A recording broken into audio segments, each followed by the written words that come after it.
आपल्या न्यायासाठी व हक्कासाठी लढणारा एकमेव news channel top Solapur. News चॅनलला लाईक करा, शेअर करा, सबस्क्राईब करा। फौजा चावडी पोलीस ठाणे सोलापूर शहर यांच्या पथकाने मोबाईल चोरी प्रकरणात मोठी कारवाई करत तब्बल 13 विविध कंपन्यांचे अँड्रॉइड मोबाईल हस्तगत केले आहेत। जप्त करण्यात आलेल्या मोबाईलची एकूण किंमत अंदाजे 2,45,000 रुपये इतकी असून ही कामगिरी गुप्त माहितीच्या आधारे व तांत्रिक तपासाच्या मदतीने करण्यात आली। याबाबत मिळालेल्या माहितीनुसार मोबाईल हरवल्याची तक्रार दाखल झाल्यानंतर वरिष्ठ पोलीस निरीक्षक महादेव राऊत यांच्या मार्गदर्शनाखाली तपास पथकाने शोध मोहीम हाती घेतली।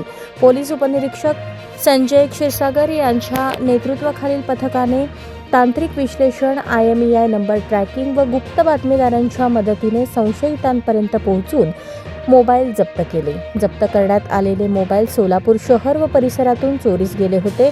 पोलिसांनी ते परत मिळवून संबंधित तक्रारदारांना सुपूर्द केले आहेत। त्यामुळे नागरिकांमध्ये पोलिसांविषयी विश्वास वाढला असून या कारवाईचे सर्वत्र कौतुक होत आहे। ही कारवाई पोलीस आयुक्त M. राजकुमार, पोलीस उपायुक्त परिमंडळ विजय ढमाले, सहाय्यक पोलीस आयुक्त यांच्या मार्गदर्शनाखाली करण्यात आली। तपास पथकात पोलीस उपनिरीक्षक संजय हिरासागर यांच्यासह पोलीस अंमलदार व कर्मचारी यांचा समावेश होता। फौजा चावडी पोलिसांनी केलेल्या या उल्लेखनीय कामगिरीमुळे शहरातील गुन्हेगारीवर आळा बसण्यास मदत होणार असल्याचे मत व्यक्त केले जात आहे।